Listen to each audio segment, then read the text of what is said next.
She rode into Red Hollow with nothing but a worn carpet bag and the kind of stubborn dignity that made small men nervous. They laughed at her size, her dress, her nerve for thinking a woman like her could survive out here. Every single one of them was wrong. This is the story of Mabel Hartley, the woman this town tried to break, and what happened when she refused to break. If you're watching right now, drop your city in the comments. I want to see how far this story travels. Hit that like button and follow so you don't miss a single part. Now let's go back to Red Hollow, 1887, and watch them all learn the hardest lesson of their lives. The wagon rolled into Red Hollow on a Tuesday, which was already the worst day of the week for a town that had nothing good to say about Tuesdays. Mabel Hartley felt every rut in the road through the thin wooden bench of the hired transport, her carpet bag wedged between her hip and the side panel, her back straight in the way her mother had always insisted upon. Posture is the one thing no one can take from you, Mabel. Remember that. Even though the driver had said approximately 4 words since picking her up at the junction station, and 2 of those words had been directions to himself. She'd been traveling for 11 days. Before that, she'd spent 3 weeks in Denison trying to get work as a bookkeeper for a grain merchant who'd advertised in the regional circular.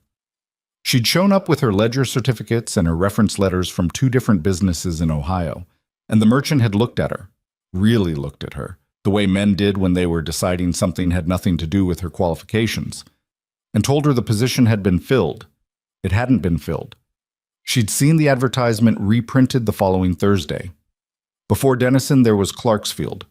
Before Clarksfield, there was the 6 months after her father's death when she'd sold the house, paid the debts, and found herself at 31 years old with a carpet bag, a competence with numbers that most men in 3 counties couldn't match, and a body that the world had opinions about. The world always had opinions about her body. Red Hollow announced itself first as a smell, cattle and dust, and the particular sourness of a settlement that hadn't had proper rain in a long time. Then it became a collection of shapes through the canvas flap. Low buildings, a water tower with a crack running up one side, a main street that was more dried mud than anything else. A hand-painted sign on a post read, "Welcome to Red Hollow, Easton, 1871," though someone had scratched out the welcome and written something else that Mabel chose not to read. "End of the line," the driver said, pulling up in front of what appeared to be the general store. Mabel climbed down without assistance. The driver didn't offer any. She stood on the main street of Red Hollow, New Mexico territory, with her carpet bag in one hand and a folded letter in her coat pocket, and she let herself take one slow breath of that hot, cattle-scented air. Then the first person laughed. It was a ranch hand leaning against the post outside the store. Young, maybe 20, with the kind of sunburn that came from working outdoors and the kind of smirk that came from never having been told to stop. He said something to the man beside him that Mabel didn't catch, but she caught the gesture. He spread his hands about a foot apart in front of his midsection and then widened them further, and the other man doubled over. Mabel had learned a long time ago not to react immediately. Reacting immediately gave them what they wanted. She kept her eyes on the door of the general store and walked toward it at a pace that was neither hurrying nor dawdling, because both of those would be admissions. The store was cooler inside, which was the only immediate improvement. A woman behind the counter, mid-40s, hair-pinned with the severe practicality of someone who'd stopped caring about aesthetics somewhere around 1879, looked up when Mabel entered, and the assessment happened in about 3 seconds. Up, down, sideways, some internal calculation, and then the expression that wasn't quite a frown but was trying to become one. "Help you?" the woman said. "I'm looking for the Mercer Ranch," Mabel said. "I understand it's about 4 miles northeast of town. I wanted to confirm directions and perhaps arrange for someone to take me out, or rent a horse if there's one available." The woman behind the counter tilted her head. "You're going to the Mercer place?" "That's correct." "What business do you have at Mercer's?" Mabel had been asked that question, or variations of it, approximately 40 times in the past year, and it always meant the same thing. It meant, you don't look like someone who belongs where you say you're going. It was never actually about the business. "I have a letter," Mabel said, and left it there. The woman stared at her for another moment, then turned toward the back of the store. "Earl?" she called. "Woman here asking about Mercer's ranch." A man appeared from the back, older, flower on his apron, the look of someone who'd been interrupted from something. He looked at Mabel with the same 3-second assessment, arrived at what appeared to be a similar conclusion, and crossed his arms. Mercer Place is northeast, he said. 4.5 miles. Stay on the main road until you see the split oak, then bear left. Wade Mercer runs it. He expecting you? He offered me a position, Mabel said. We corresponded by letter. Something passed between the man and the woman. A look, quick and loaded, the kind that married people develop over years of saying things without speaking. What kind of position? The woman asked. Supply records and accounts management. The look again. Then the man scratched the back of his neck and said, Well, you'll need someone to take you out. I can ask around, see if anyone's heading that direction. I'd appreciate that. Might take a while? I have time. She bought a tin of crackers and a small block of dried cheese while she waited, because she hadn't eaten since early morning, and she had learned not to let hunger make decisions for her. She sat on the bench outside the store, the ranch hands had moved on, and ate methodically and watched Red Hollow conduct its afternoon business. It was a town that had the shape of ambition and the reality of struggle. Most frontier settlements did, in her experience. The buildings were laid out as though someone had planned for growth, with gaps between structures that were probably meant for future expansion and had instead just become places where things collected. Broken wagon parts, old rope, the particular debris of lives that were too busy surviving to clean up after themselves. The people moved with the efficiency of those accustomed to heat and hard work, but there was a tightness to it, a strain she recognized, a town under pressure. She was studying the cracked face of the water tower when the women found her. There were 3 of them, which was always the worst number. 1 woman might be curious, 2 might be cautious, 3 was a committee. The one in front was maybe 35, dressed well enough that she was either the wife of someone important or wanted to give that impression. The other 2 flanked her with the loyalty of people who'd learned that proximity to confidence was the next best thing to having it yourself. You're the one asking about Mercer's ranch, the lead woman said. It wasn't a question. Word travels quickly, Mabel said. Small town. The woman looked at her the way Mabel had been looked at her whole life, not with overt cruelty, but with a particular clinical detachment, as though she were a problem to be categorized. You're planning to work out there. That's the intention. Ranch work. The woman said it with the specific flatness of someone who found the idea absurd but was too polished to say so directly. Records and accounts. The woman glanced at her companions. A brief flicker, barely there, but Mabel had years of practice reading those flickers. It's rugged out there, the Mercer place especially. The men are rough. The conditions are... I've read Mr. Mercer's letters, Mabel said. He was thorough about the conditions. I just mean... The woman paused, and in the pause, Mabel heard everything she'd been about to say. She'd heard it before, in different towns, from different women wearing the same expression. A woman like you, someone with your situation. You'd really be more comfortable. It's simply not the kind of work that... Thank you for your concern, Mabel said, and turned back to looking at the water tower. There was a silence, the kind that came when someone expected to be argued with and wasn't. Well, the woman said finally, good luck to you then. She left with her committee trailing behind her, and Mabel finished her crackers and her cheese and did not allow herself to feel anything about the exchange, because feeling things about those exchanges was a luxury she couldn't afford anymore. The man who eventually took her to the Mercer Ranch was named Custis, and he was 63 years old, had been driving a wagon in this territory since before the railroad came, and had the demeanor of someone who'd achieved a profound philosophical acceptance of other people's foolishness. He didn't say much on the drive out, which suited Mabel fine. She looked at the land. It was hard country. She'd been told that, had read about it, but reading and seeing were different things. The earth was the color of dried blood, cracked and fissured from the drought, with scrub grass that had given up trying to look alive and just existed in a kind of stubborn yellowish defiance. The sky was enormous, and the color of heated iron in the late afternoon, and the shadows of the rock formation stretched long and strange across the flats. It was also, in some way she couldn't quite articulate, beautiful. Not in the way Ohio farmland was beautiful, ordered and predictable and kind. In the way something was beautiful when it didn't care whether you found it beautiful or not. The land out here had no interest in impressing anyone. It simply was. Mercer's a fair man, Custis said, about 2 miles out. It was apparently the opening of a longer thought, because after a moment he continued. Hard, but fair. Lost his wife 4 years back. Runs the place with 3 full-time hands and 2 seasonal. Good cattle before the drought. Before the drought, Mabel repeated. Before the drought, everything was better. He said it without self-pity, just as information. It's been 2 years of dry. Wells are holding, but barely. He's had other trouble too lately. Cattle going missing. Equipment breaking down funny. He paused. Funny as in, it shouldn't be breaking down the way it is. Mabel filed that away. What do you mean? Custis shrugged. I just drive the wagon, not my place to speculate. But he'd mentioned it, which meant he had speculations.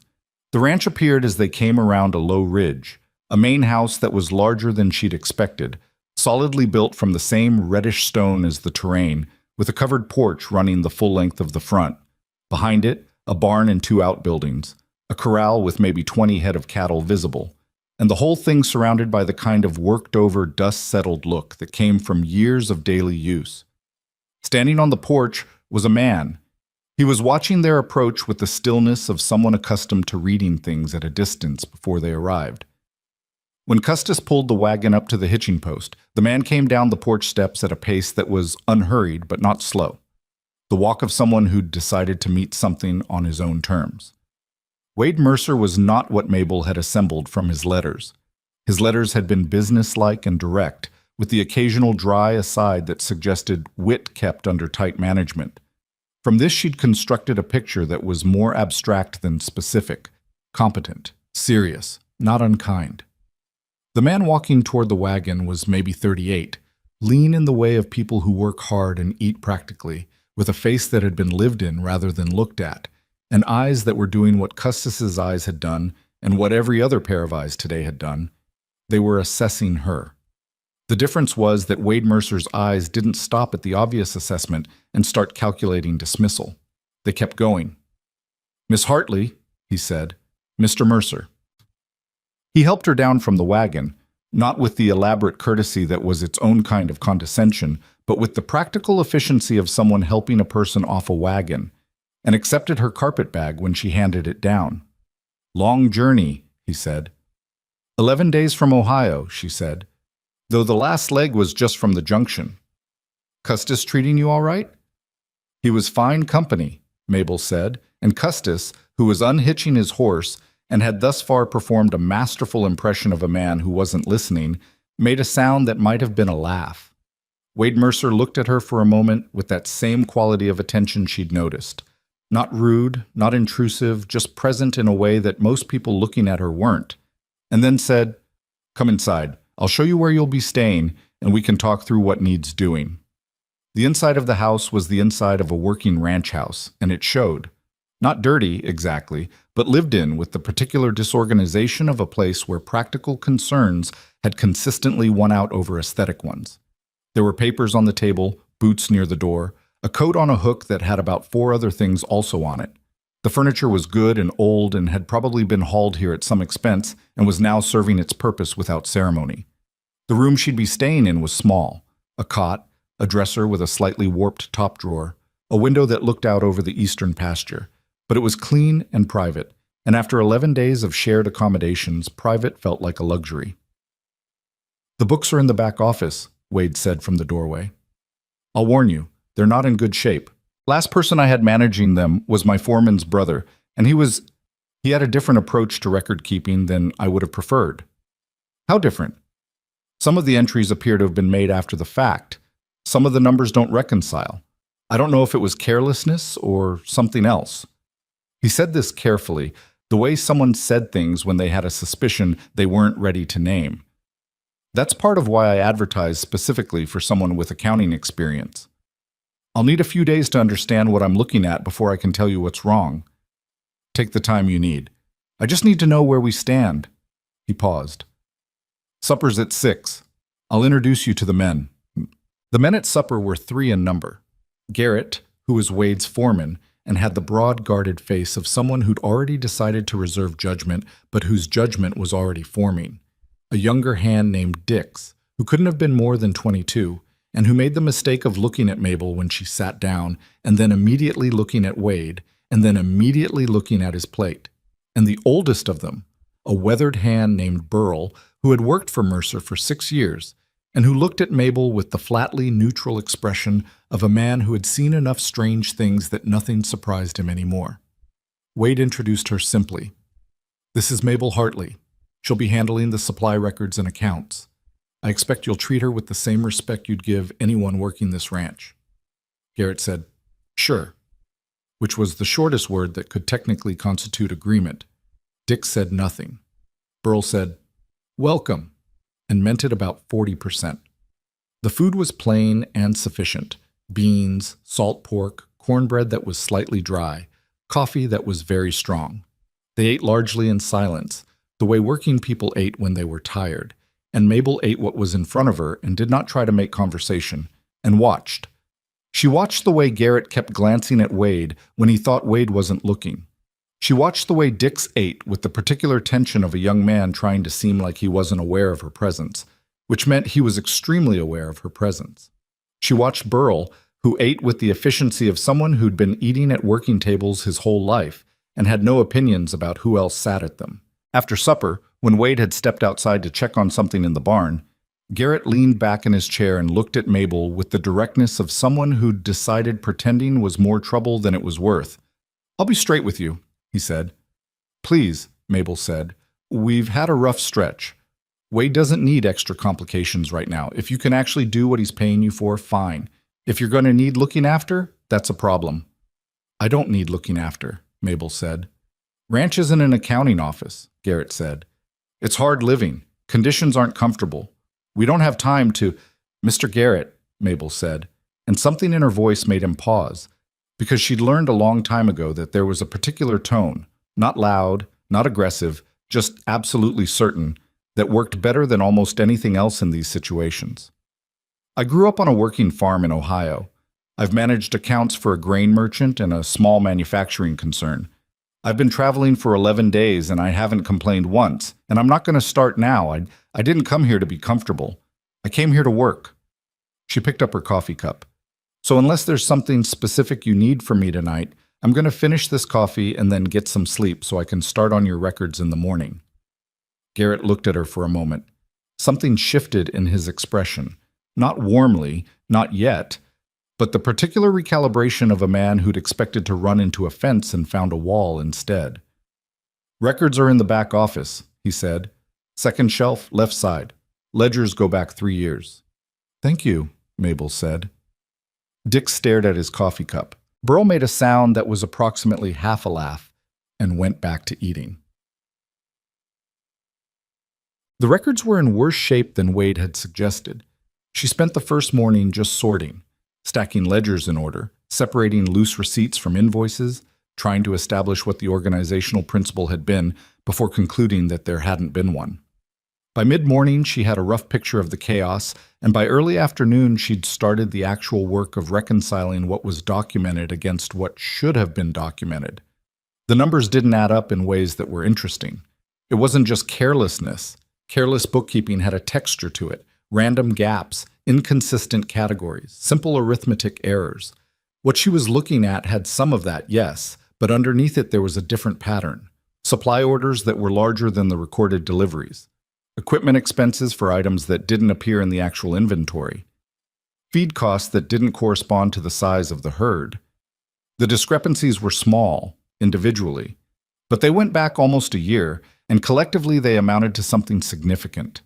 She sat with that for a while, looking at the numbers on the page. The door to the back office was open, and she could hear the sounds of the ranch. Someone working in the yard. A horse moving in the corral. The distant sound of cattle. Ordinary sounds.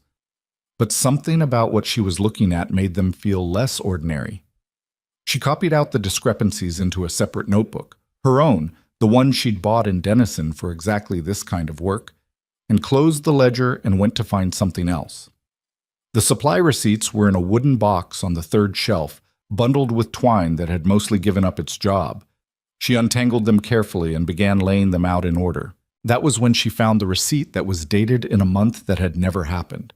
It was a small error, the kind a person made when they were writing quickly or not paying attention or when their mind was on something other than the date. September 31st, 1886. September had 30 days. It was a tiny thing, but it meant the receipt had been backdated, which meant someone had created it after the fact, which meant the delivery it supposedly documented might not have happened. She held the paper for a moment, looking at the 31st of September. Then she put it carefully into her notebook and went on with her work. She was walking back from the outhouse that night. It was late, past 10, the sky overhead a catastrophic quantity of stars, when she heard voices near the barn. She stopped. The voices were low, which was the thing that made her stop. Normal conversation didn't require lowering. She stood very still in the darkness, 20 yards from the barn door, and listened. Can't keep pushing it. Mercer's going to figure it out. He hasn't yet. A different voice, this one harder. And now he's got that woman doing the books. A pause. She gonna be a problem? I don't know. Maybe. The hard voice again. We need to move faster. The Harris parcel came through. Alderman's got the papers ready. If we can push Mercer to the edge before fall, what about the cattle? Give it 2 weeks. Then we go again. Mabel was very aware of her own breathing. She kept it slow and quiet and did not move. She could not see who was speaking. The barn blocked the light and the angle was wrong, but she could make out 2 shapes, both male, one bulkier than the other. They were standing at the side of the barn, away from the main door. After another minute, the shapes separated. One went toward the bunkhouse. The other, the harder voice, went around the far side of the barn and disappeared. Mabel waited for 2 full minutes before she moved. She went back to her room and lit the small lamp on the dresser and sat on the edge of the cot with her notebook open on her knee. Her hand was not quite steady when she wrote, which annoyed her, so she pressed her pen down harder and made herself write slowly and carefully. 2 men, near barn. After 10. Mentioned Harris parcel. Alderman. Papers. Push Mercer to the edge before fall set. Go again. Cattle. She looked at what she'd written. Then she wrote, the 31st of September. She sat there for a while with the lamp burning and the sound of the frontier night coming through the window. Wind, distant coyotes, the creak of the structure settling, and thought about what it meant to arrive somewhere with nothing but a carpet bag and a competence with numbers, and find that the place you'd come to was already in the middle of something that had nothing to do with you. Except it did now, because she'd found the numbers, and she'd heard the voices, and this was the part that she recognized with something between dread and clarity, the only person in this specific position to do anything about it. She'd been dismissed so many times, in so many ways, by so many people. She understood completely how that worked. She understood that being dismissed meant being underestimated, and she understood, with the particular understanding of someone who'd spent 31 years watching the world make assumptions, that being underestimated was, in the right circumstances, the sharpest tool available. She closed the notebook. She turned down the lamp. She lay in the dark on the cot in the small room on the Mercer ranch and listened to the wind and thought about 31st days of months that didn't have them. In the morning, she was at breakfast before anyone else, which required getting up before 5 in the morning, which she did without difficulty. Burl came in 20 minutes later and stopped when he saw her sitting at the table with her coffee. Up early, he said. There's a lot to get through, she said. He poured himself coffee and sat down across from her, and there was a pause in which both of them were just 2 people at a table in the early morning. And then Burl said, without looking at her, "What'd you find in those records?" She looked at him. "What makes you think I found something?" "Been watching people's faces for 60 years, he said. "You had a look at supper." She was quiet for a moment. Then she said, "How long have you worked for Mr. Mercer?" 6 years. "Do you trust him?" Burl considered that the way someone considered a question they'd already answered for themselves, but weren't sure how to translate into words. "I trust him as much as I trust anyone," he said finally. "More than most." And the others? Garrett? Dix? Garrett's been here 3 years. He's solid. Dix is young and he's watching which way the wind blows, but he's not bad. Burl looked up from his coffee. You gonna tell me what you found? Not yet, Mabel said. I need to know more first. Burl nodded slowly, like a man who expected this answer and didn't object to it. What do you need? I need to know who else has access to the supply records, and I need to know if you've seen anything unusual around the ranch at night. Burl was quiet for a long moment. Outside, the sky was starting to lighten, the darkness giving up its grip on the eastern edge. Somewhere out in the pasture, one of the cattle made a sound that traveled a long way in the pre-dawn quiet. A few weeks back, he said, I thought I saw a rider out on the north pasture. Around 2 a.m, I was up because of my knee. The cold bothers it. I looked out and I thought I saw a shape, but I wasn't sure, and I told myself I was seeing things. Where exactly on the north pasture? Far corner, near where the fence line meets the Alderman property. Alderman? Mabel kept her expression where it was. Have you mentioned this to Mr. Mercer? No, I wasn't sure enough. Burl looked at her. I'm telling you now. I know, she said. Thank you. They finished their coffee in silence, and then the others started coming in for breakfast, and Mabel folded her notebook closed on her lap and tucked it into her coat pocket and watched Garrett and Dix take their seats.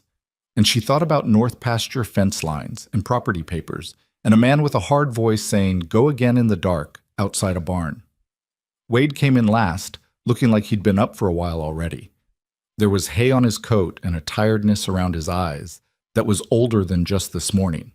He poured coffee and sat at the head of the table and looked at his hands, and then at the room. And when his eyes reached Mabel, there was something in them that was a question he hadn't asked yet. How are the records? He said. I've made progress, she said. I'll need a few more days.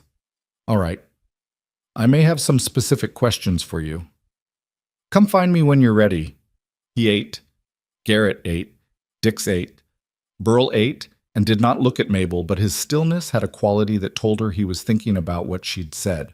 Mabel ate her breakfast and thought about September 31st, and a man named Alderman, and the fact that whatever was happening on this ranch had been happening for at least a year, steadily and deliberately, while everyone around it was too busy surviving to see the whole shape of it.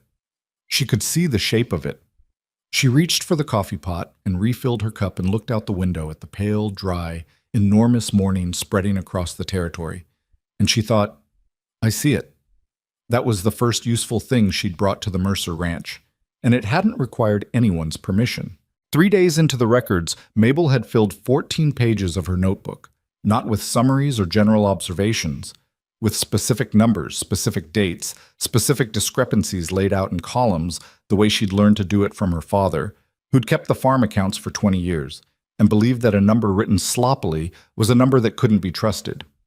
She wrote everything twice, once as she found it, once as it should have been. The space between those two columns was where the truth lived. The picture that emerged was not complicated once you knew what you were looking at. Someone had been inflating supply orders for almost 11 months.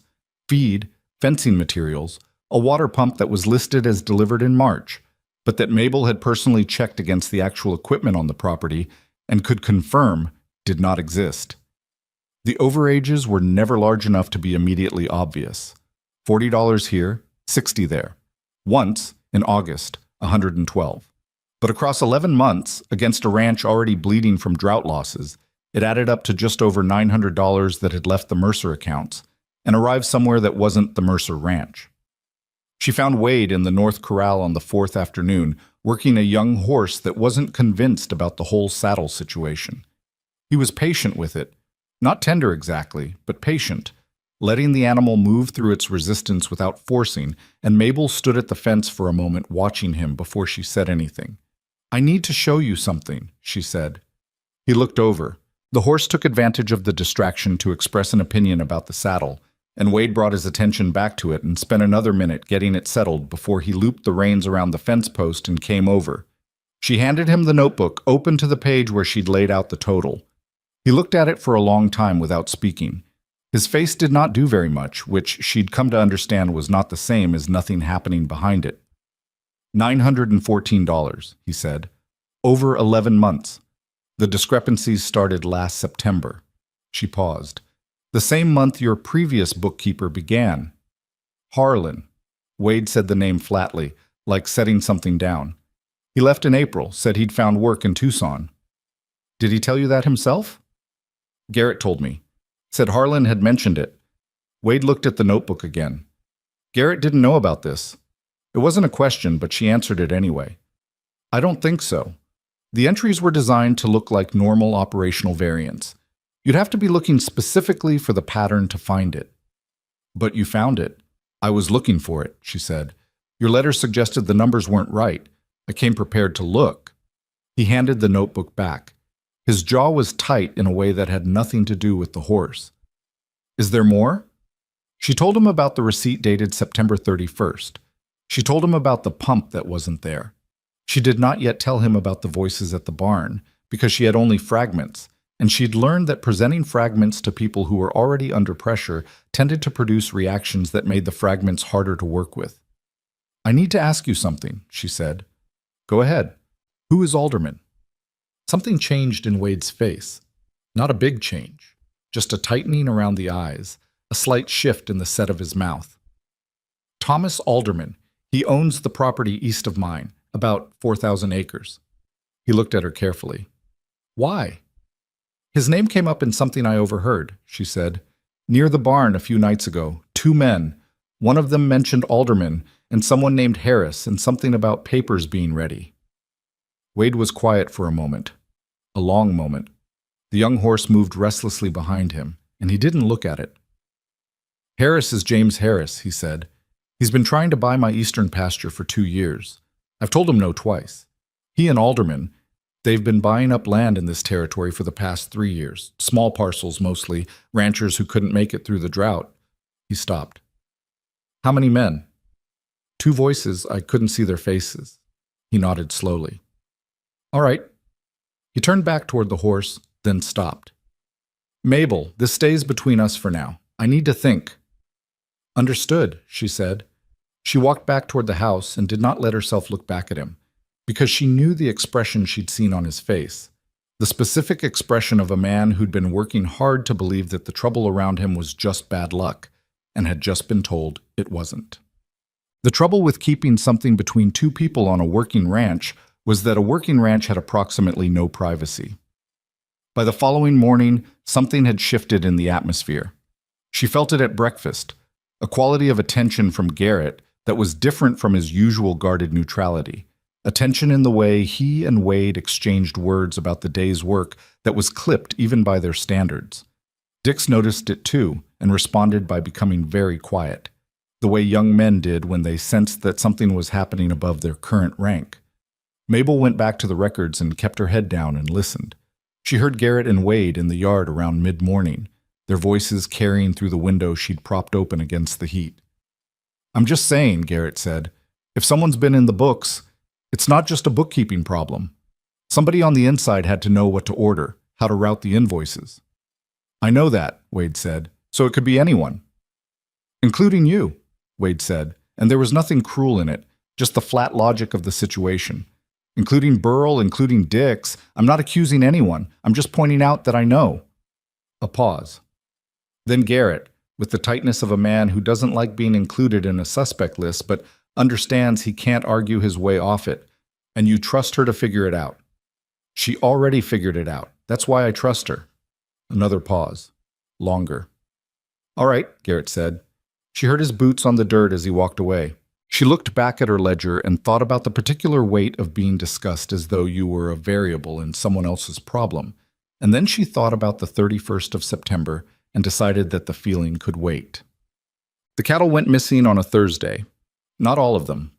7 head from the south pasture, which was far enough from the main buildings that it wasn't immediately discovered.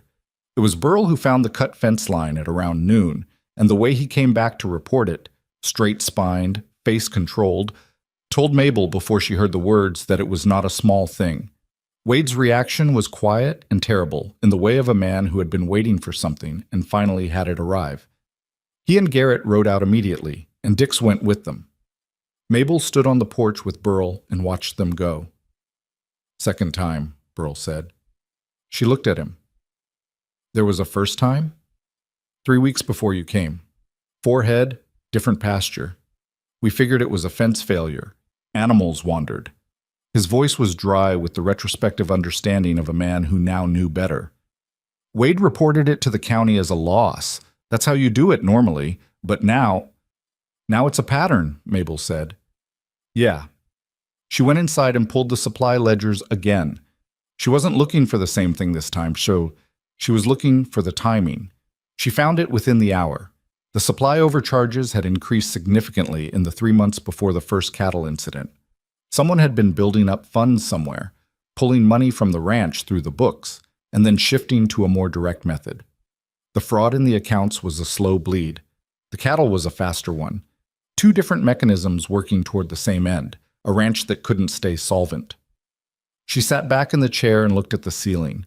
There was a name she hadn't found in the books yet, but she was starting to understand where to look for it. Alderman's property bordered the eastern fence line. Harris wanted the eastern pasture. The money from the inflated supply orders had to be going somewhere specific, not just floating away, but landing in a specific account connected to a specific person who was connected to people who wanted this land. She needed the banking records. She went to find Wade when he got back. He got back in the late afternoon, covered in dust and short on words. They'd tracked the missing cattle to the edge of Alderman's property line, where the trail disappeared into rock ground that didn't hold prints. No physical evidence of who'd moved them or where they'd gone after that. Just 7 animals gone in a cut fence line and the clear, infuriating suggestion that whoever had done this knew the terrain and had planned the route. I need to see your banking records, Mabel said when he'd washed his face and had coffee in his hands. Not the ranch ledgers, the actual bank correspondence.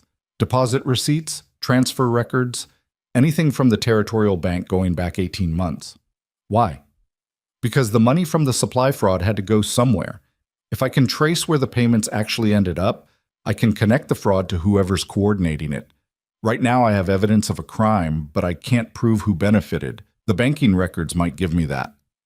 Wade looked at her for a moment over his coffee cup.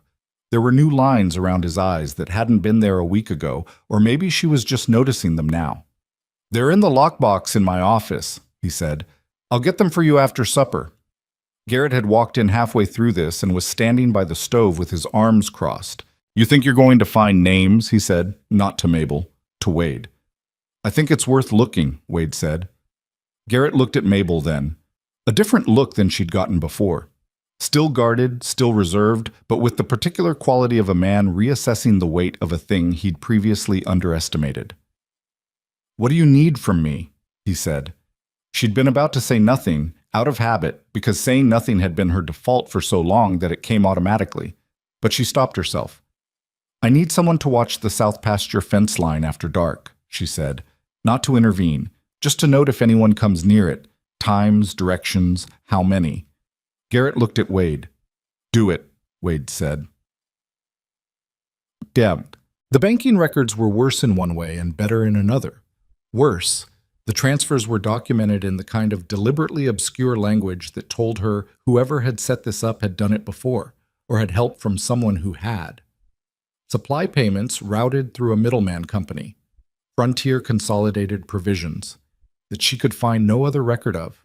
No advertising, no listed address, no competing bids, just a name on invoices that all led back to the same payments going out. Better, one of the bank correspondence letters had a partial address. The letter was about a payment dispute from 8 months ago, some question about a delivery total that had apparently been resolved, and in the letter the correspondent had written a return address out of what seemed like habit or carelessness. The address was in Tucson, where Harlan had allegedly gone. She wrote Frontier Consolidated Provisions in her notebook and underlined it twice. Then she wrote the Tucson address underneath it. She was still sitting at the desk at midnight when Wade knocked on the office door and looked in. You should sleep, he said. I found something, she said. She showed him the letter. She showed him the address. She watched his face go through 3 or 4 different things in about 10 seconds, the last of which was a controlled, deliberate anger. Not the explosive kind, but the kind that was deciding what it was going to do. Harlan was 23 years old, he said. He came with a reference from a rancher in Colorado. He was here for 7 months. He paused. I never thought. Nobody thinks someone's doing that until the numbers show it, Mabel said. That's why it works. He stood in the doorway and looked at the letter in his hand. If Harlan's in Tucson, he's probably still connected to whoever hired him, which means if I contact the county sheriff with just this, whoever's behind it has time to disappear the evidence before I can. I know, she said. We need more than this. We need to connect Frontier Consolidated Provisions to Alderman or Harris directly. Bank records, property filings, something that puts their names on the same paper as the money. How do you do that? I go to the county records office, she said. Property transfers have to be documented. If Alderman has been buying up parcels through a shell company, the filings will show it. I just need a clerk who'll let me look. Wade was quiet for a moment. I'll take you in on Monday, he said. I have business in town anyway. He started to turn away, then stopped. Mabel. She looked up. I owe you an apology, he said. She waited. When I advertised for this position, I had 12 responses. You were the only one who'd sent certificates, the only one who'd sent 2 reference letters without being asked. He set the letter on the desk and looked at her. I gave you the job because you were clearly the most qualified. But when you arrived, I caught myself. I caught myself not being sure about whether you could manage the conditions out here. He said it straight without softening it. That was unfair. Mabel looked at the ledgers on the desk.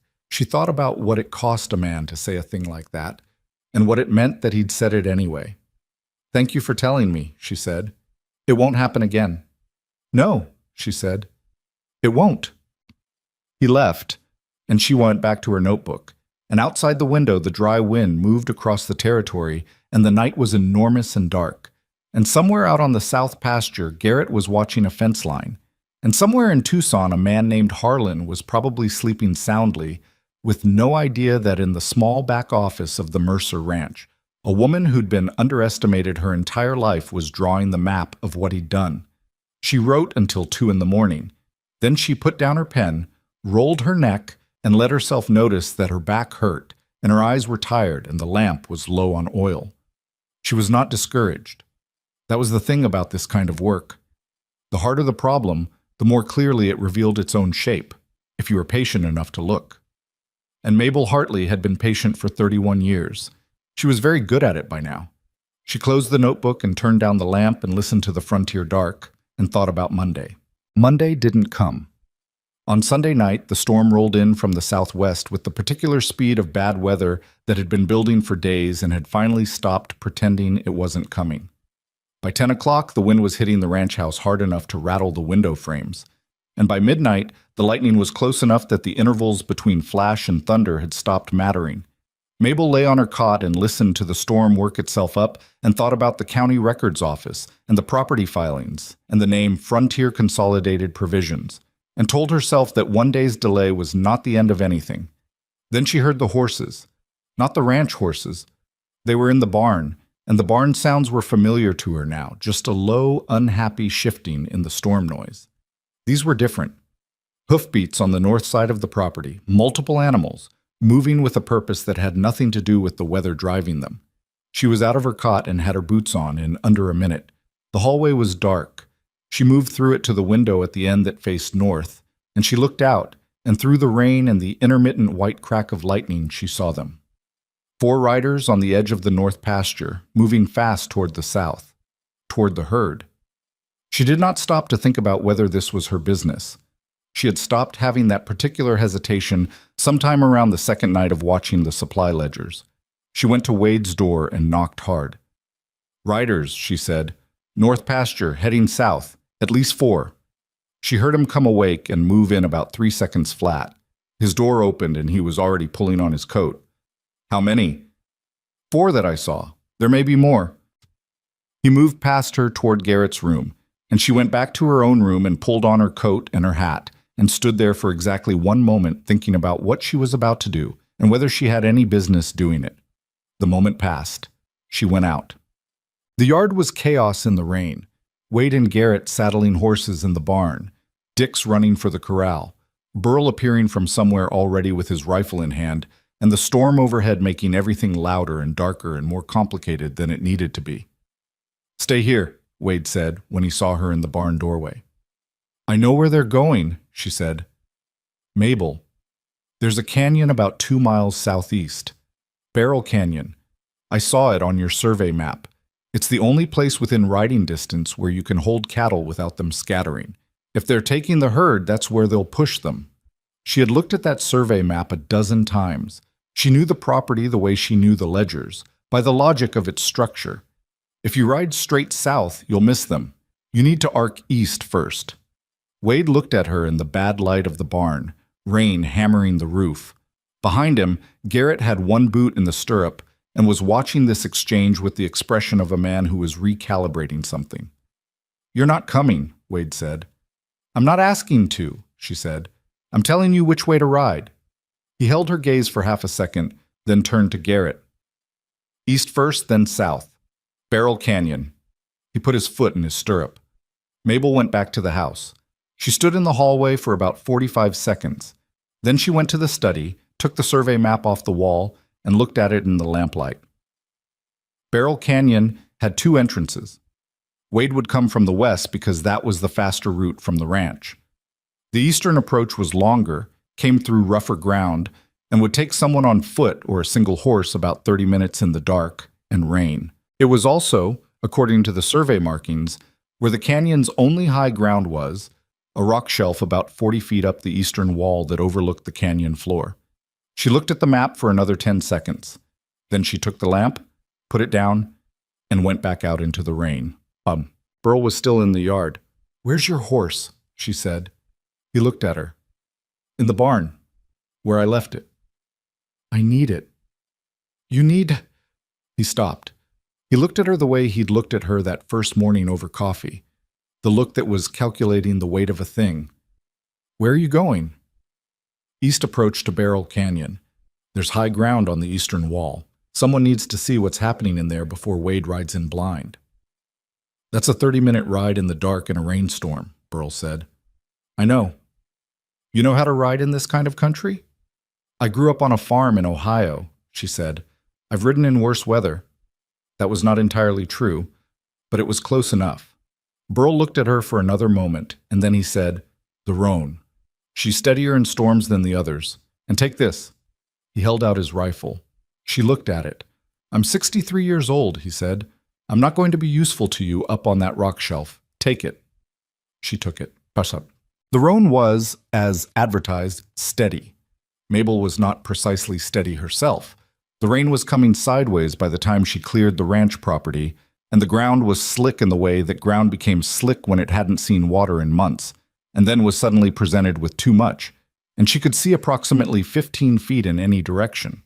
She navigated by memory of the map, by the compass she'd taken from the study on her way out, and by the particular stubbornness that had gotten her through 11 days of travel and one humiliating Tuesday in Red Hollow. She found the eastern approach because it was where the map said it would be, which was a small confirmation that her spatial memory was worth something. The canyon wall rose up on her right, dark and wet and enormous. She tied the roan to a juniper that looked like it had opinions about the weather, but was structurally committed to staying put. And she found the path up the eastern shelf that the survey map had shown as a dotted line. A path, not a trail, the kind of route that existed because the rock had a specific angle, and not because anyone had bothered to clear it. She climbed with the rifle across her back and both hands on the rock face when she needed them, and she did not think about whether this was sensible or reasonable, because sensible and reasonable had very limited applications in a rainstorm at 1 a.m. in a canyon in the New Mexico territory. The shelf was about 6 feet wide and flat enough to stand on. She got herself up onto it and pressed her back against the canyon wall and looked down. The canyon floor was maybe 40 feet below. In the lightning flashes, she could see it clearly for half-second intervals, like photographs. Cattle, moving in the tight, restless pattern of animals that had been pushed somewhere they didn't want to be. She counted quickly in the light bursts, at least 15 head, possibly more in the deeper shadows of the canyon. More than just Mercer cattle, she realized. Some of the brands were different. And 5 men on horseback, working the cattle toward the far end of the canyon with the efficiency of people who had done this before. They carried lanterns that swung with the movement of their horses, throwing uneven light across the canyon floor, and they were talking to each other in the casual way of people who believe themselves unobserved. She couldn't hear the words over the storm. She could see the faces, though, in the lightning and the lantern light. She looked hard at each one. She knew one of them, the man with the hard voice from the barn, the one who'd said, "Go again." In the daylight of the canyon lanterns, she could see him clearly, broad-shouldered, 40-ish, with a dark coat and the bearing of someone accustomed to directing others.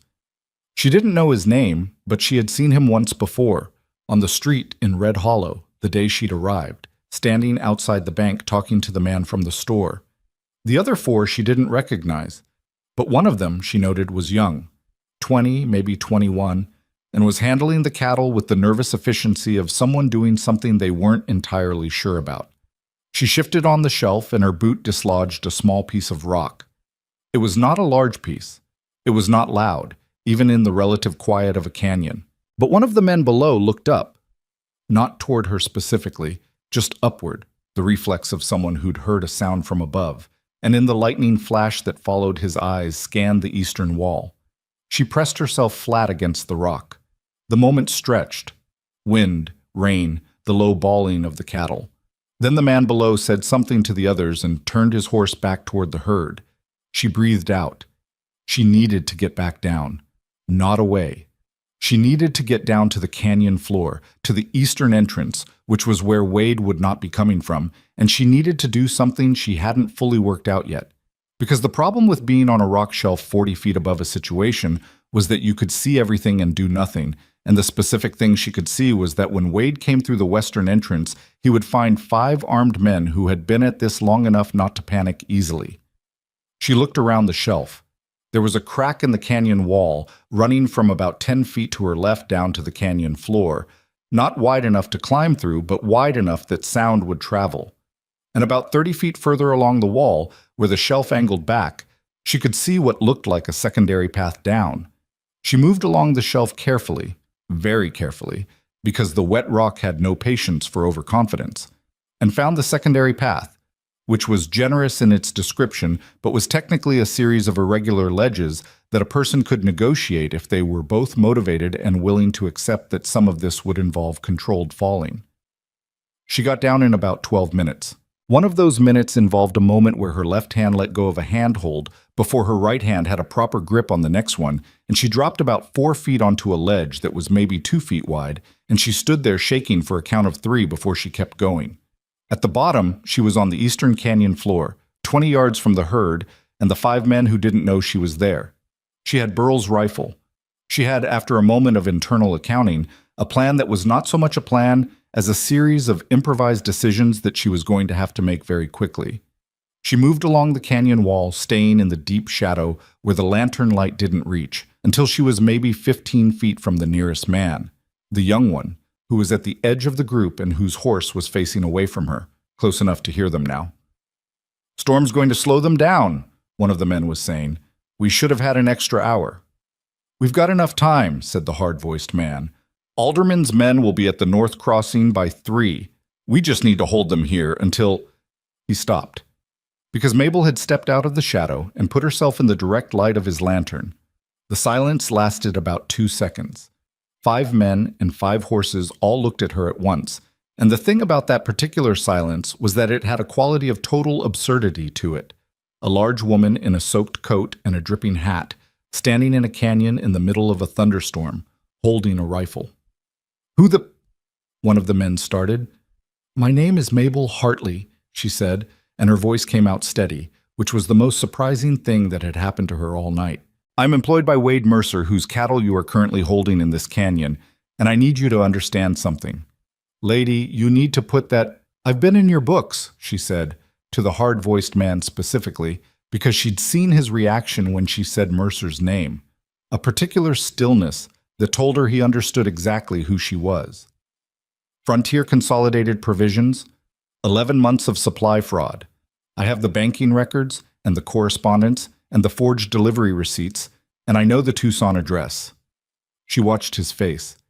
"I know where Harlan is. I know about the Harris parcel. I know about Alderman's papers." The young one, the nervous one, was looking at the hard-voiced man now with an expression that was rapidly becoming something other than loyalty. "She's bluffing," one of the other men said. He had started to move his horse sideways, angling. "I'm not," Mabel said. "There's one of you," the hard-voiced man said. He had recovered his composure, and his voice had the quality of someone recalculating. "And 5 of us. You want to think carefully about what you do next." "I am thinking carefully," she said.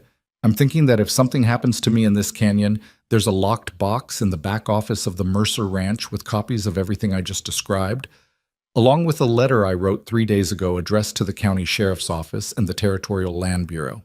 Addressed and sealed. There was no locked box. There was no sealed letter. There was a notebook and the originals of several documents and a plan she'd been developing that had not yet reached the letter-writing stage. But she said it the way she'd learned to say things that needed to be believed, which was without ornamentation, as though it were simply information. The hard-voiced man looked at her. She looked back. "You're going to move those cattle out of this canyon," she said. "Back the way you came. You're going to leave the Mercer property, and you're not going to—" That was when the western entrance of the canyon filled with the sound of hooves. Wade came through first, then Garrett, then Dix behind him, and they pulled up hard when they saw the situation. The cattle, the 5 men, and Mabel standing in the middle of it all, in the rain, with a rifle at her shoulder. Wade took it in, all of it, in about 3 seconds. "Mabel," he said. His voice was something she didn't have a word for. It was relief and fury and a kind of raw disbelief all compressed into 2 syllables. "I was going to have this resolved by the time you got here," she said. "But you were faster than the map suggested." She heard Garrett make a sound, half exhale, half something else entirely. The hard-voiced man looked at the 3 riders blocking the western entrance, then back at Mabel, then at the young hand beside him who had both hands visible in a face that had made a decision. "Get them down," Wade said to Garrett, meaning the 5 men, and the way he said it left no ambiguity about whether it was a request. The hard-voiced man took a long look at the geometry of the situation. 1 woman with a rifle, 3 riders with more coming, evidence that apparently existed in a locked box somewhere. He was calculating, she could see it, trying to find the angle that worked. There wasn't one. He put his hands up, the others followed, the young one first. Mabel lowered the rifle and let herself stand in the rain for a moment and breathe, because her hands were shaking now that the situation had resolved enough to let them shake, and her left knee, from the drop on the canyon shelf, was informing her of its existence in a way that was going to get louder later. Wade rode up beside her.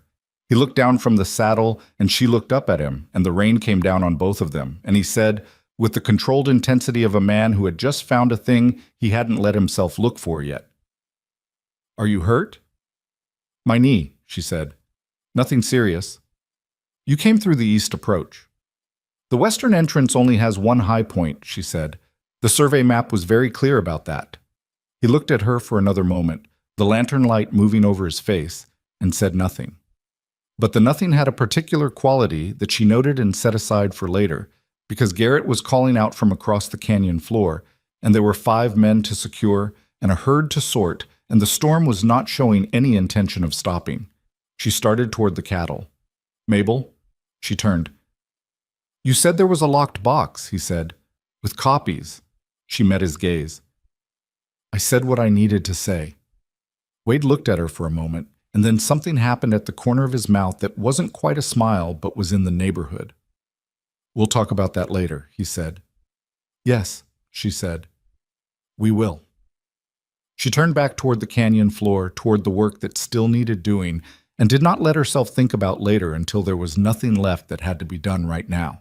The ride back from Barrel Canyon took longer than it should have because the storm was still making arguments about direction and the cattle did not want to cooperate, and Dix's horse threw a shoe somewhere in the dark that nobody noticed until the animal started favoring its left foreleg, and they had to slow the whole group to accommodate it. Mabel rode with her knee throbbing steadily against the saddle and did not complain about it, both because complaining wouldn't change it, and because the 5 men riding ahead of them, wrists bound with rope from Garrett's saddlebag, were being cooperative in the specifically careful way of people who had assessed their situation and decided that cooperation was the smart play for now. The hard-voiced man had said nothing since the canyon. She'd watched him on the ride out, studying the set of his shoulders, the way he held his head. He wasn't broken, he was thinking. That was worth noting. She still didn't know his name.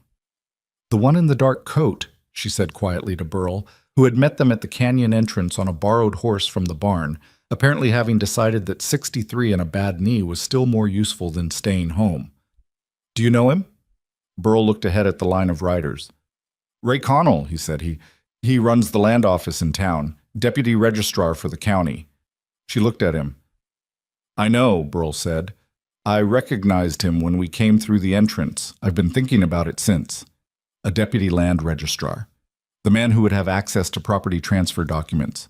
The man who could prepare filings, date them, adjust them, make a parcel of land appear encumbered or contested or legally available in ways that a ranch owner under financial pressure might not be positioned to challenge. Not just a hired hand in a conspiracy, a mechanism inside the legal system itself. She rode the rest of the way, thinking about that. They arrived back at the ranch in the gray hour before dawn, the storm finally running out of energy, the sky going from black to a bruised purple-gray that meant morning was coming whether anyone was ready for it or not. The cattle went back into the south pasture. The 5 men went into the barn under Garrett's supervision, and Garrett had the particular expression of a man who was very good at supervision and intended to be thorough about it. Wade sent Dix to town for the county sheriff with instructions to ride fast and not stop to explain things to anyone. Mabel went inside and made coffee because someone had to, and because her knee was now having a full conversation with her nervous system that she needed to sit down to manage properly. She had it on the stove and was sitting at the kitchen table with her notebook open when Wade came in. He sat down across from her without being invited, which she'd noticed he'd started doing sometime in the second week. The small shift from treating her as an employee he was being respectful toward to treating her as a person who sat at his table. She wasn't sure exactly when it had happened. "Connell," she said. "I heard." He poured himself coffee. His hands were steady. He was tired in the deep way of people who hadn't slept and had spent 3 hours in the rain, but his eyes were clear. "I've dealt with his office twice in the past year. Once when I was filing grazing rights extensions. Once when I disputed a survey marker placement. He was helpful, professional." "He would be," she said. "That's the point of having someone in that position. You don't use a tool like that visibly." "Who's above him?" "That's what I need to find out." She turned to a fresh page in her notebook. "Alderman and Harris are the ones buying land. Connell is the mechanism that makes the transactions possible.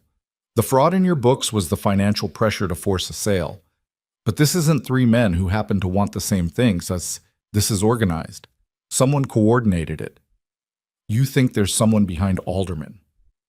"I think Alderman is a substantial rancher who wants more land and has money to spend. I don't think he personally designed a scheme involving forged supply invoices and shell companies in Tucson. That requires a different kind of expertise." She tapped her pen on the notebook. "The Territorial Bank correspondence, the name on the Frontier Consolidated Provisions account.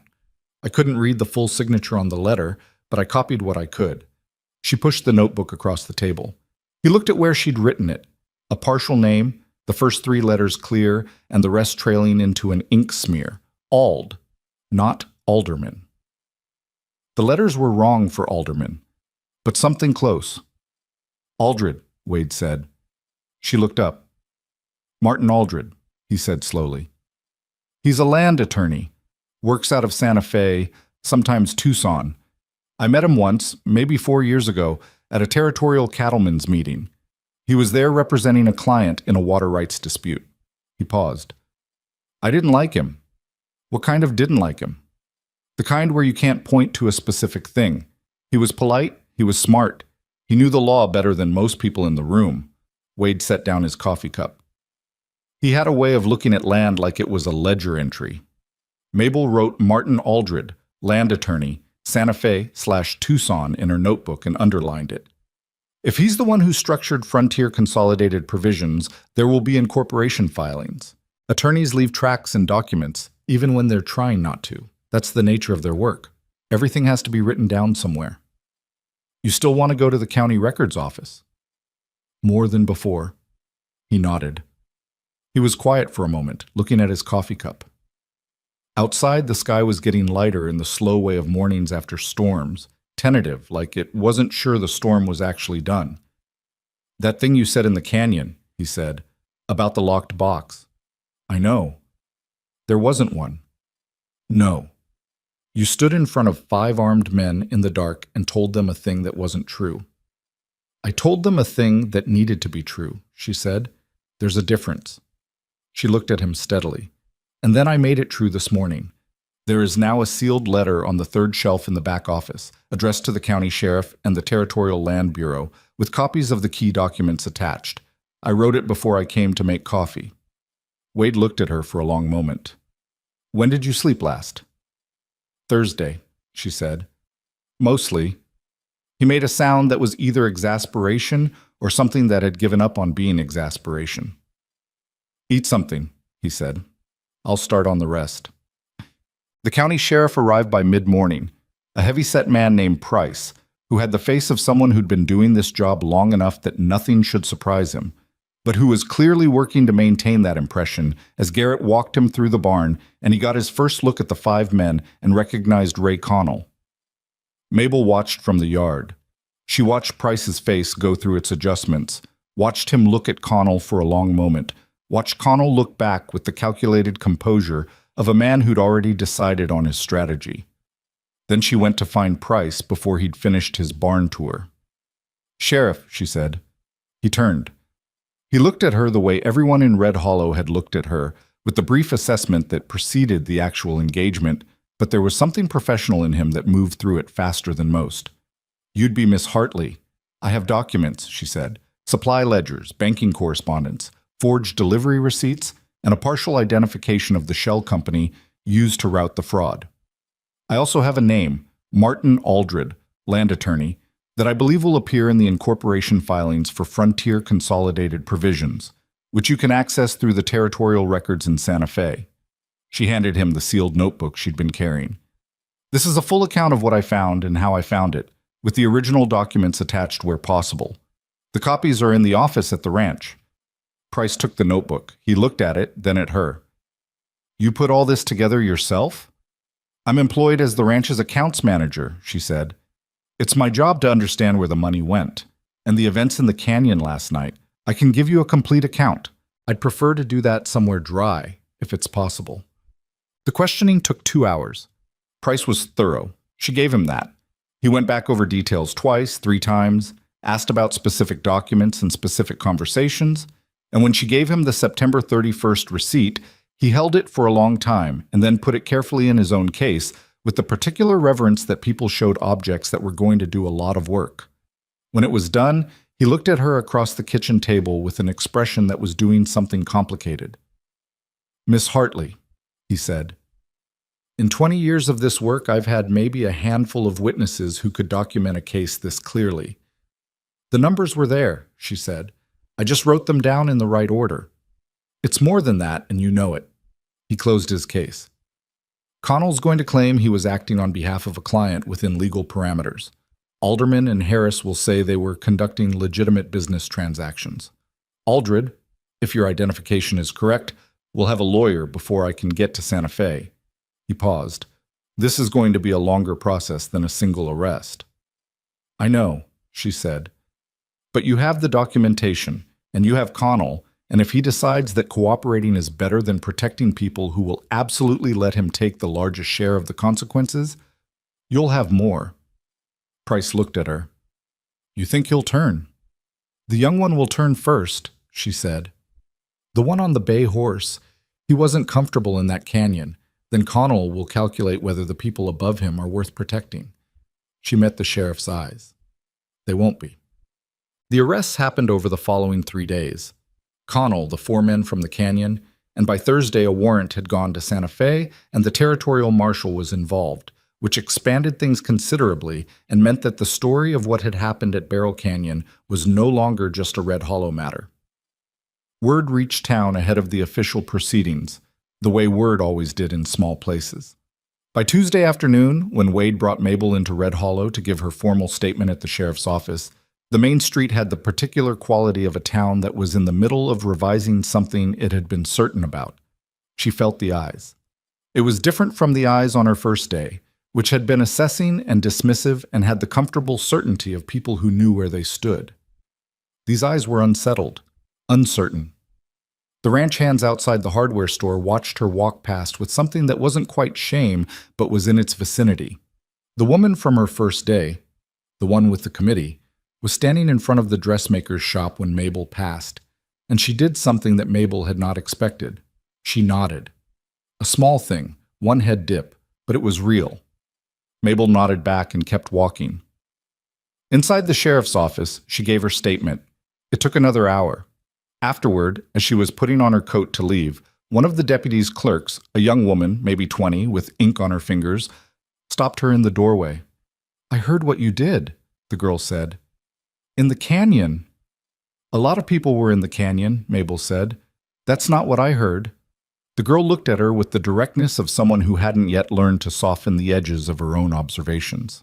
"I heard you were alone and there were 5 of them." "I wasn't alone for long," Mabel said. "Mr. Mercer and his men came through the western entrance." But before that, Mabel looked at the girl for a moment. She had the kind of face that was still figuring out what it was going to settle into, still being shaped by things. "Before that," Mabel said, "I had a survey map, a rifle, and a reasonable understanding of how canyon acoustics work." The girl stared at her. Then she said, "Is that something a person can learn?" "The survey map part, yes," Mabel said. "The rest you figure out when you need it." She went outside. Wade was waiting with the wagon. He was talking to a man Mabel didn't recognize, older, well-dressed for the territory, with the bearing of someone accustomed to having his time treated as valuable. The conversation ended when Mabel came out, and the man looked at her with the specific attention of someone whose impression had recently been updated from second-hand information. "Miss Hartley," the man said, "I'm Robert Ennison. I own the stockyards east of town and a parcel adjacent to the Mercer property." He put out his hand, which was not something men in Red Hollow had been doing when they first met her, and she shook it. "I owe you an apology." "For what specifically?" she said. He didn't flinch from that. "I was in the general store the day you arrived. I heard you asking about the Mercer ranch. I made assumptions." He paused. "Incorrect ones." She looked at him. He was uncomfortable, which was appropriate, and he wasn't dressing the discomfort up, which she respected. "Accepted," she said. He nodded and moved on. She climbed up to the wagon seat. Wade said nothing until they were out of town and on the road back. Then he said, "Ennison drove an hour to say that to you." "I noticed. He's not a man who apologizes easily." "I could tell." She looked at the road ahead, the reddish earth steaming slightly after the rain, the sky above it big and pale. "It doesn't fix anything. It doesn't undo the day I arrived, or the things that woman said, or the way Garrett looked at me that first week. An apology is just a starting point." "I know." "I'm not ungrateful," she said. "I'm just accurate." Wade looked sideways at her. "You're always accurate," he said. "It's occasionally exhausting." "You advertised for an accounts manager," she said. Accuracy was implied. The corner of his mouth did the thing it did. She'd started cataloging when it did that, which was its own kind of information. They rode in a silence that had changed in quality from the silences of the first days, less the silence of 2 people being careful around each other, and more the silence of 2 people who had been through something together and didn't need to fill the space with words to confirm that. The ranch came into view over the ridge, the stone house and the barn and the corrals, looking exactly the same as it had for however long it had been sitting in this stretch of high desert. But the light was different in the late afternoon, lower and more direct, catching the reddish stone and making it burn. "The county assessor is going to want to verify the property boundaries," Wade said.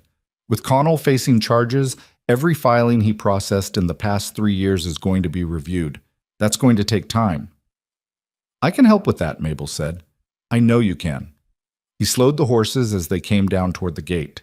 "I also know I haven't talked to you about what comes after the legal process. Your position here, whether you want to continue." She looked at the ranch. She thought about the day she'd arrived, the smirk on the young ranch hand's face, the measuring look from the woman at the store. The specific, particular loneliness of standing in the dust of someone else's town with a carpetbag and credentials no one was going to look at. She thought about the supply ledgers on the second shelf, left side, the September 31st receipt in its careful paper jacket inside her notebook, Burl's rifle in her hands in the rain, the young hand on the bay horse who had looked at Ray Connell in the canyon with the face of someone realizing they'd made a serious error in judgment. "I want to continue," she said. Wade nodded. He brought the wagon through the gate and pulled up at the hitching post, and they climbed down, and the ordinary sounds of the ranch came back around them. Horses, the cattle settling for the evening, somewhere in the distance, Dick's hammering something that needed to be nailed. Garrett came out of the barn when he saw them pull in. He walked over to the wagon and he looked at Mabel and he said without preamble or ceremony, "Sheriff's office sent word. They're picking up 2 more men connected to Alderman's operation. It's moving fast." "Good," Mabel said. Garrett stood there for a moment. He was not a man given to speeches or gestures, and what he did was neither of those things. It was just a nod, the same kind of nod he'd given Wade for 3 years when something was confirmed and the business of it could proceed. The kind of nod that said, "You're here, you did the work, I see it." He went back to the barn. Mabel stood in the yard and let the late afternoon settle around her, and she thought that being seen, actually seen, the right way, by people who'd had to decide to do it, felt almost nothing like she'd imagined it would when she was sitting in a records office in Ohio, reading a circular advertisement for a position in the New Mexico territory. It felt smaller and more specific, and considerably more real. She picked up her notebook from the wagon seat and went inside to finish her documentation before the light was gone. The territorial hearing was scheduled for the 3rd week of October, which gave Mabel 5 weeks to make the documentation airtight. She used all 5 of them. The work was different from the initial investigation. Less discovery, more construction. Building an evidentiary record that a territorial judge couldn't dismantle required a different kind of patience than finding the original discrepancies had. It required anticipating every argument the defense attorneys would make and ensuring the paper trail answered each one before it was asked. She'd never done exactly this before, but she understood the logic of it the same way she understood the logic of a balance sheet. Everything had to reconcile, every entry had to trace back to a source, and the source had to be something real that existed in the physical world and could be pointed to. She wrote to the Territorial Land Bureau in Santa Fe directly, requesting copies of all property transfer filings connected to Frontier Consolidated Provisions. The response came back in 12 days, and it confirmed what she'd suspected.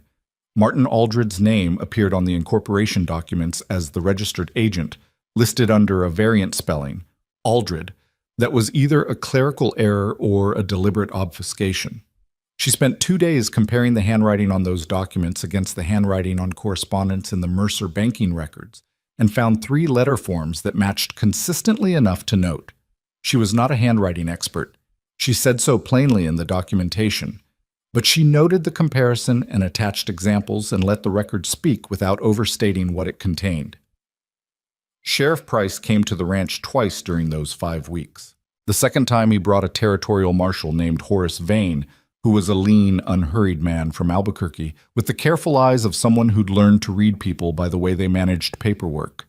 He sat at the kitchen table for 3 hours going through Mabel's documentation, and when he was done, he set the last page down and said, "Miss Hartley, who trained you in evidentiary documentation?"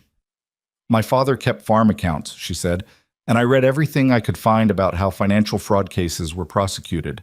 There was a significant one in Cincinnati in 1881 that I found particularly instructive." Vane looked at her for a moment. "You read case records?" "When I had access to them. Libraries mostly. Sometimes court clerks who were willing to let me look." He nodded slowly, the way someone nodded when a thing that had been puzzling them had just resolved. "The Connell case alone would be enough for a conviction," he said. "What you've built here is enough to take Aldred down with him." "What about Alderman and Harris?" she asked.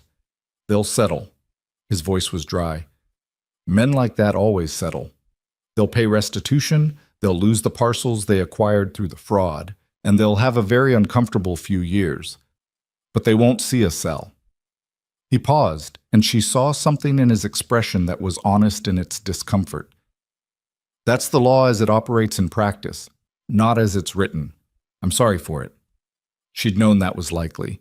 She'd known it from the moment Price had told her Alderman and Harris would claim legitimate business transactions. The men at the top of these structures almost never fell the whole way down. That was a fact of the world she lived in, and accepting it didn't mean approving of it. As long as the land stays with Mr. Mercer, she said, and the documentation ensures this scheme can't be reconstructed under a different name. It will, Vane said. You've made certain of that. The hearing itself lasted 2 days. Mabel testified for 4 hours across both sessions, and she did it the way she did everything, methodically, without drama, following the logic of the numbers wherever they led, and stating what she knew as distinct from what she'd inferred, and what she'd inferred as distinct from what she suspected. The defense attorney for Connell tried twice to suggest her analysis was speculative, and she walked him through the source documents each time until the speculation argument became untenable. Connell had, as she'd predicted, turned on Aldred. The young man from the canyon, whose name turned out to be Pete Greer, 20 years old, from a struggling ranch family near the Arizona border, had turned first, 3 days after the arrest, exactly as she'd told Price he would. His testimony placed Connell at 3 separate planning meetings with Aldred. That testimony, combined with her documentation, was what made the case against Aldred survivable. Martin Aldred was convicted on 4 counts of land fraud and 2 of conspiracy. Ray Connell on 6 counts. The other men from the canyon received lesser charges, with Pete Greer's cooperation reflected in a reduced sentence that amounted to 2 years probation and restitution. Thomas Alderman and James Harris settled out of the territorial civil proceeding for a combined sum that included the full assessed value of every parcel acquired through fraudulent pressure over 3 years. 14 ranching families received restitution payments. Several of them had already lost their land and moved on, and the money found them in new places. Not enough to undo what had happened, but something. It was incomplete justice, as most justice was, but it was real. The ranch recovered slowly, the way things recovered after genuine damage. Not all at once, not cleanly, but incrementally, with setbacks, with moments where the improvement was visible and moments where it wasn't. The drought broke in November. Not dramatically. No sudden torrential rain that solved everything overnight, just a gradual return of weather patterns that allowed the wells to recover and the grass to come back in the spring with more commitment than it had shown in 2 years. By March, the pastures had enough growth that Wade expanded the herd by 12 head, a careful expansion, nothing excessive. Mabel reorganized the entire supply and account system from the ground up. She built in verification steps that would require 2 signatures for any order above a certain threshold, and she created a monthly reconciliation process that would make the kind of incremental fraud Harlan had run essentially impossible to sustain without immediate detection. She documented everything in a procedure manual that was specific enough to be useful if she wasn't the one doing the work. Wade read the manual on a Wednesday evening in February, sitting across from her at the kitchen table with coffee going cold at his elbow. And when he finished, he set it down and said, "You wrote this so someone else could do your job." "I wrote it so the ranch would be protected regardless of who does the job," she said. "That's not the same thing." She looked at him. "No, it isn't." There was a pause in which both of them were aware of something that had been accumulating for months and had not yet been addressed in direct language. The fire in the stove was low. Outside, the February wind was working on the territory, and the ranch house absorbed it with the solidity of something built to last. "I'm not going anywhere," she said, before he could navigate his way to asking.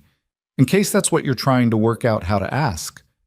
Wade looked at the manual on the table, then at her. "You had 12 responses to the advertisement. That's what you said." "You said that," she corrected. "I said I was the only one who sent 2 reference letters without being asked." "Right." He turned his coffee cup on the table. "Which means you had other options. You applied to 12 different positions." "I applied to 9. Yours was the 3rd response I received. And you chose this one." "You offered the position," she said. "I accepted it."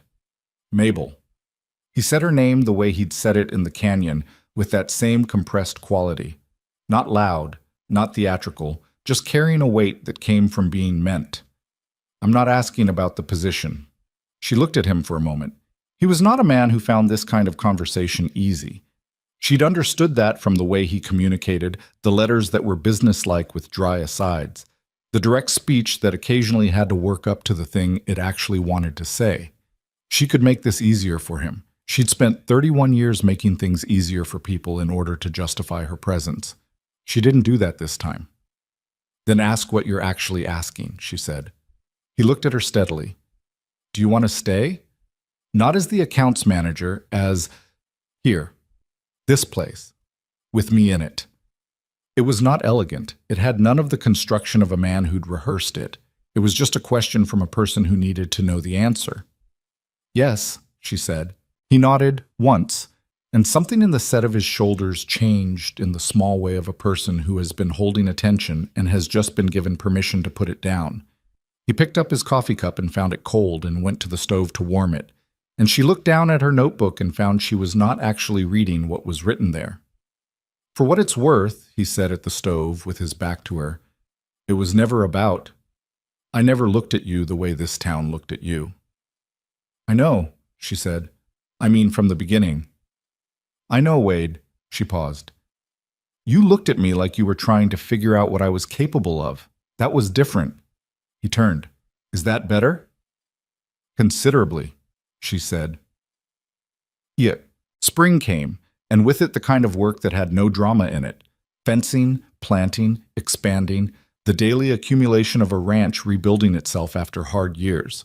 Garrett hired a second seasonal hand, a steady woman named Louise, who had ranch experience and whom Mabel trained on the new account system in 3 days, and who caught a small arithmetic error in the first week's supply order that Mabel had made herself. She noted the error without embarrassment. Systems only worked if the people using them were honest about their mistakes, including her own. Burl's knee had a bad month in March, and she ordered the supplies for the week he couldn't ride without being asked to, and when he came back to work he looked at the organized supply closet and said, "You rearranged everything." "By frequency of use," she said. "The things you need most are at the front." He stood in the doorway for a moment looking at the shelves. "My wife used to do that," he said. "With the pantry." She didn't say anything because some things didn't need a response. Dix, who had spent the first weeks of her employment performing elaborate feats of not looking at her, had by March become the person most likely to bring her a question he couldn't answer himself. He was not smart in the way of books, but he was smart in the way of observation, and the questions he brought were almost always about things he'd noticed before anyone else had. She answered them plainly and without condescension, and he stopped being nervous around her somewhere around the time the weather warmed. One afternoon in April, he found her at the east fence line checking the new posts, and he stood there for a moment with the particular discomfort of someone who had something to say and wasn't sure how to start. "That first day," he said. "When you came." "Yes. I was one of the ones I didn't say anything, but I was laughing, outside the store with Cal from the Henderson place." He looked at the fence post rather than at her. "I was 22 and I was stupid and I wanted to say I'm sorry for it." She looked at him. He was 23 now, just barely, and he'd learned some things in that year that couldn't be untaught. "Thank you," she said. "Now help me with this post. It's not level." He took the other side of the post, and they worked in silence, and it was fine. Yes, there were things that didn't get resolved cleanly, because that was how it worked. 14 families got restitution payments, but 3 of them had already broken up under the strain. Men who'd gone looking for work in other territories, families separated by the need to survive. Those connections frayed in ways money couldn't repair. She thought about them sometimes, the people at the edges of the story, the ones whose names appeared in the property transfer documents as sellers, reduced to a line in a record. Justice had a reach, and there was always something beyond its reach. The woman with the committee, Mabel eventually learned her name was Clara Perkins, wife of the town's largest merchant, began a pattern of nodding to Mabel whenever they passed in town that graduated over the following months into brief exchanges about weather and ranch conditions. It was not friendship. Mabel did not need it to be. But there was something in it that was honest, an acknowledgement from a woman who had been wrong about something, expressed in the only way she seemed to know how, and Mabel accepted it in the same spirit it was offered. She did not forget what had happened the day she arrived. She didn't think you were supposed to forget things like that. The world taught you things through those moments, and forgetting them was a way of pretending the teaching hadn't been necessary, which was its own kind of dishonesty. But she found, over the months, that the memory changed in texture, less sharp at the edges, more useful, like a tool that had been properly broken in. What she understood, in the way you understood things that took time to arrive fully, was this. Being underestimated had been the whole of her life's disadvantage and also, quietly, its sharpest asset. Not because humiliation built character, that was a story people told to make suffering seem purposeful, and she had no patience for it, but because the specific skill of being unseen, of being moved past and dismissed and looked through, had taught her to see clearly. She had spent 31 years learning to read the space between what people showed and what was actually there, and that skill, developed entirely in response to how the world had treated her, was precisely what had saved this ranch. She didn't know what to make of that entirely. It sat in her without resolving into a lesson that could be stated simply. The best she could come to was this. What they meant as a diminishment had become a precision. She had been sharpened by the very dismissal she'd been subjected to, and that was neither fair nor poetic. It was just what had happened, and what she'd made of it. On a September evening, almost exactly a year after the day she'd arrived in Red Hollow, Mabel stood on the porch of the ranch house and looked at the territory spreading out in front of her in the late light. The eastern pasture was full. The south fence line had been replaced completely. New posts, no weak sections. The water tower in town had been repaired. She had, somewhat improbably, ended up on the committee that organized the community effort to fix it, primarily because Robert Ennison had suggested her, and nobody had objected. The construction had taken 2 weeks and resulted in 3 arguments and one lasting arrangement between 2 neighboring families to share a grazing rotation that made economic sense for both of them. She had done the numbers for that arrangement because someone needed to, and she was the one people now thought of when numbers were involved. Wade came out and stood beside her. He did not announce himself or make a production of it. He just came and stood there, which was how he did most things. "Louise found another error today," Mabel said. "In whose work?" "Mine." She paused. "She's getting good. You want to give her more of the accounts work. I want her to have the opportunity to do it if she can. It'll take me time I could use for other things." She looked at the pasture. "There's a family about 15 miles north, the Calverts. They're struggling. The husband came to Ennison about work last month. The wife apparently has experience in livestock trading." She paused. "We could use someone who knows livestock trading." Wade was quiet for a moment. "You want to hire them?" "I want to consider it." She glanced at him. "You have the capital now. The restitution from the civil case, the drought recovery, the spring expansion.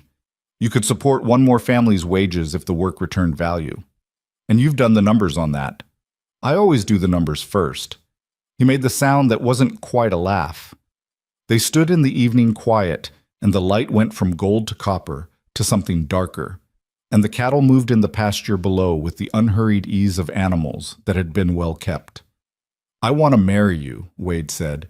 He said it the way he said most things, direct, without theatrical arrangement, as a statement of something he'd decided.